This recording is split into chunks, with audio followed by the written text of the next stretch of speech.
Ya, halo sobat traders, selamat malam. Sebelumnya ini video pertama gua akan berbagi mengenai indikator-indikator apa saja yang cukup efektif dipakai untuk di trading saham. Sebelumnya nama gua Esa. Kali ini gua akan sharing mengenai penggunaan indikator RSI atau yang biasa disebut Relative Strength Index. Nah, apa sih itu relative strength index? Mungkin gue sebut aja RSI ya lah. Jadi RSI itu sebagai indikator untuk menentukan apakah saham tersebut dalam posisi jenuh beli atau jenuh jual. Jadi ada ada keterkaitan dari naik turunnya harga.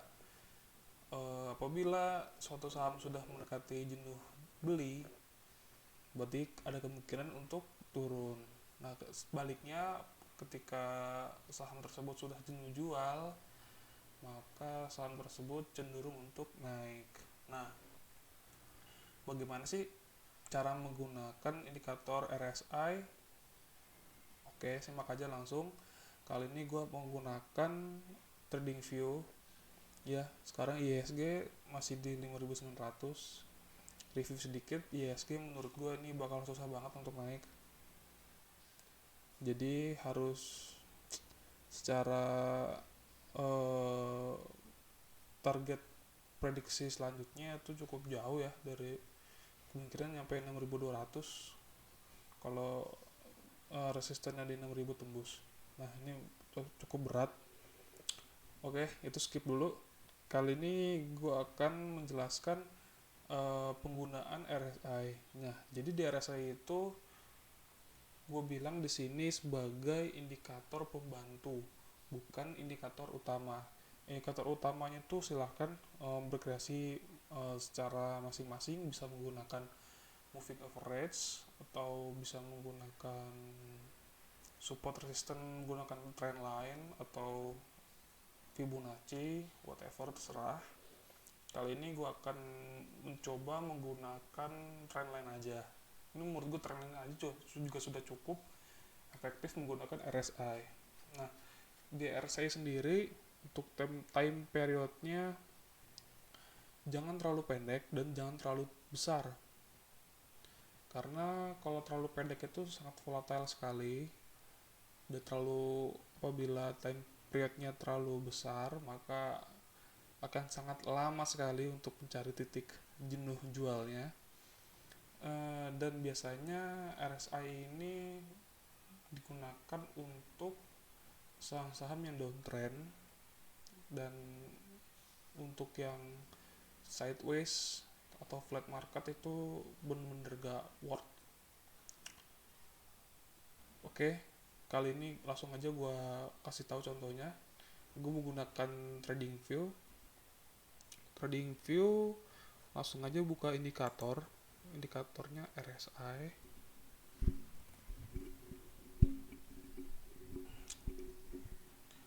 Relative Strength Index. Nah, ini gue memakai time period dari standarnya TradingView ya, yaitu di 14. Nah, kalau emang punya kreasi masing-masing silahkan aja, bisa diubah sendiri. Ini kalau misalnya gue ubah ke 5 ya, time periodnya 5. Ini sangat volatile sekali. Ini naik turunnya cepet banget, golden cross dan dead crossnya. Nah, kalau misalnya ini gue ubah ke 50, itu lama banget. Dia terlalu smooth untuk naik volatile, terlalu smooth banget. Nah, ini sangat smooth sekali ya, jarang terjadinya naik turun yang curam. Kali ini gue pakai di angka 14. Nah, di RSI sendiri itu terdapat indikator dengan nilai 70 dan 30. Nah, apabila indikator RSI itu menembus di atas 70, berarti itu disebut jenuh beli. Nah, ketika RSI itu di bawah 30, itu yang namanya jenuh jual. Nah, di platform TradingView sendiri sudah ada batas-batasnya ya. Nah ini yang warna-warna ini batasnya, ini 70. Nah yang batas bawahnya 30. Oke, untuk study case gue akan mencoba di saham-saham yang sebenarnya banyak sih, cuman gue ambil study case ini dua aja. Ini pertama ada Telkom. Nah gimana sih cara penggunaannya? Jadi kita lihat di indikator RSI-nya mana sih yang udah memasuki jenuh jual. Nah ini jenuh jual, ada yang akhir-akhir ini ya, ini jenuh jual nih, ini udah mentok banget di 30. Harusnya bagusnya tuh tembus di bawah 30, tapi ini udah termasuknya menurut gue ini juga sudah jenuh jual. Ini jenuh jual titik sini ya, bar yang ini juga jenuh jual, ini jenuh jual, nah ini juga jenuh jual.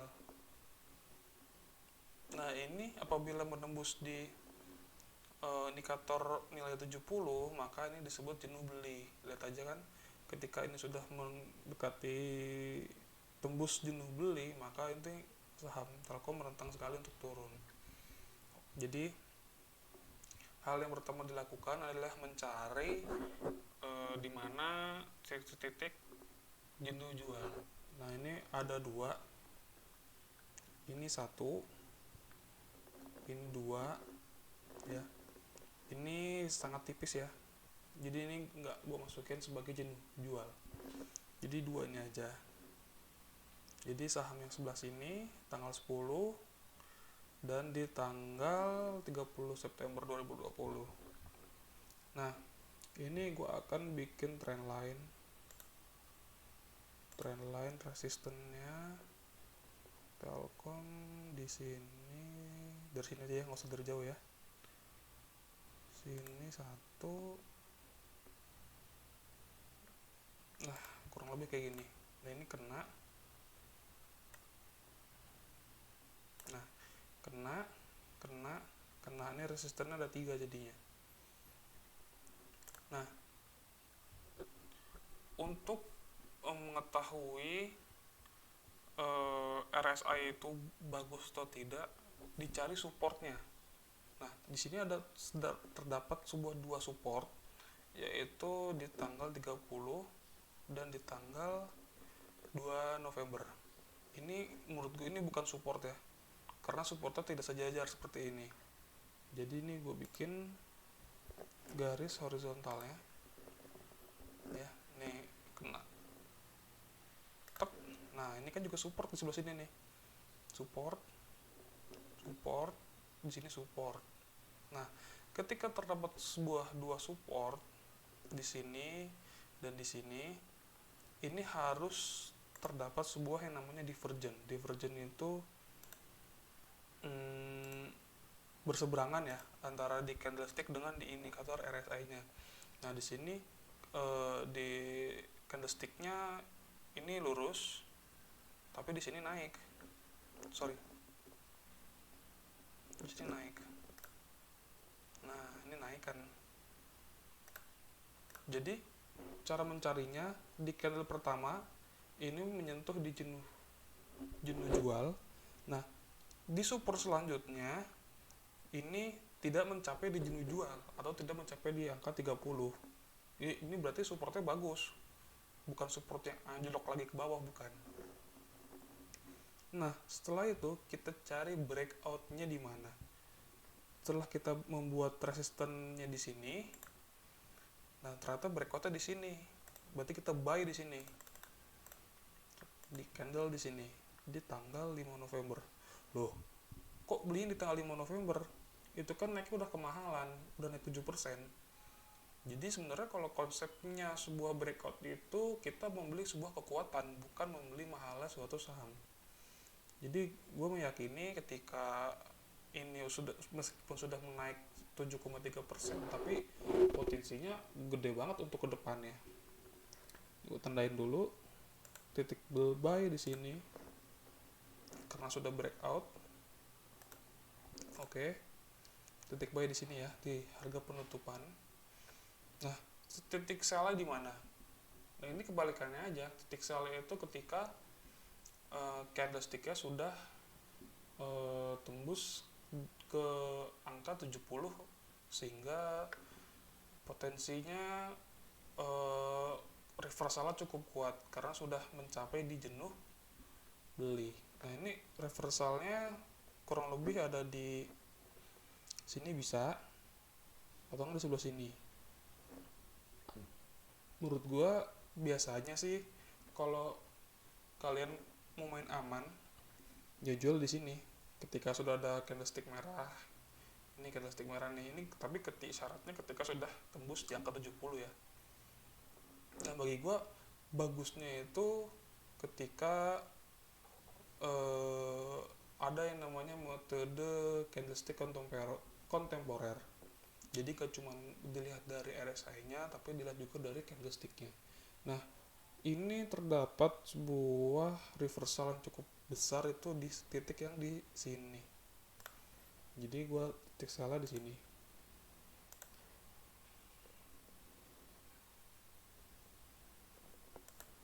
Nah, secara dari gua melihat dari candlestick-nya ini sudah terjadi sebuah reversal, dan dilihat dari RSI-nya ini sudah tembus ke bawah dan yang tadinya melewati 70 sekarang sudah tembus ke bawah.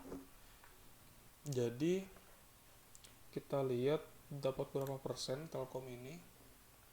Beli di buy close, jual juga di sell close. Nah kurang lebih dapat 16%. Ini aja deh info line dari sini ya, dari titik sini ke atas stop. Nah ini penutupan di sini. Nah kurang lebih 17%. Lumayan banget kan. Ini satu contoh. Oke, langsung aja ke contoh yang kedua. Contoh kedua pakai USBP. Nah di USBP ini kita lihat dulu mana titik jenuh jualnya. Nah di sini ada jenuh jual. Ya ini jenuh jual. Ini jenuh jual. Ini jenuh jual. Dan ini bukan. Sebelah sini bukan karena tidak menembus di level 30. Oke, kita bikin trend line-nya dulu. Bikin trend line-nya pasti ya trend line resistance ya.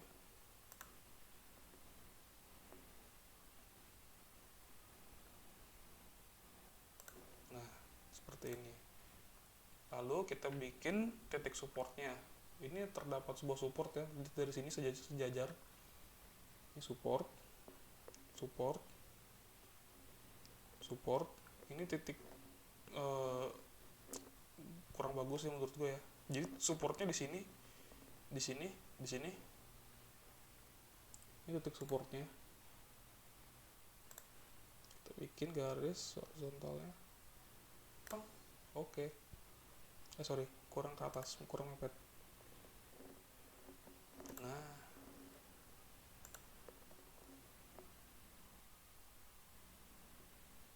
Nah, gini ya. Jadi di sini kalau dilihat dari indikatornya sudah tembus di 30 lebih sedikit aja. Nggak apa-apa. Nah, di support selanjutnya di sebelah candlestick sebelah sini di tanggal 2 Oktober itu dia tidak menembus di level 30. Makanya ini terdapat sebuah divergen meskipun kecil. Cukup kecil di sini. Nah, next dikit aja. Nah, gitu. Nah, belinya di mana? Di titik breakout. Breakoutnya di mana? Breakoutnya di sini nih. Ini kan breakout nih. Di tanggal 9 Oktober. Belinya kan udah kemahalan, udah naik 10%. Nah, tapi nggak apa-apa. Kita buy aja. Buy. Di sini. Buy di sini ya. Nah, ini sebenarnya sudah terdapat sebuah reversal ya. untuk sinyal selnya. Tapi di posisi ini indikator RSI-nya tidak menunjukkan sebuah terjadinya jenuh beli. Jadi balik lagi ke subjek masing-masing, apakah penganut candlestick doang, apa penganut candlestick dan indikator RSI. Kita lihat aja ini indikator jenuh belinya di mana. Nah, ini kan udah menembus 70. Di sini candlesticknya mungkin emang sudah reversal, tapi kan belum terjadinya jenuh beli. Ya terserah, bisa menunggu sampai indikator RSI-nya jenuh beli, oke. Jenuh beli terdapat di area sini ya. Area sini tembus ke bawah di 70. Nah, menurut gua jualnya di sini. Karena di sini belum. Nah, di sini nih. Sorry. Di sini terdapat reversal dan sudah tembus ke level 70 indikator RSI-nya. Nah, titik sell di sini. Jadi kurang lebih berapa sih profit yang kita dapat?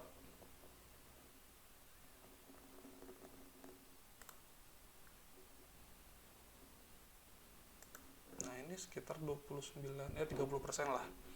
Jadi kesimpulannya, kalau beli dilihat indikator RSI-nya dulu, apakah sudah masuk ke jenuh beli, jenuh jual, dan ketika kita mau jualan dilihat juga indikator RSI-nya apakah sudah masuk ke jenuh beli. Oke, mungkin itu saja. Semoga bermanfaat. Gue cuma bisa ya sharing kecil-kecilan aja lah. Thank you for watching.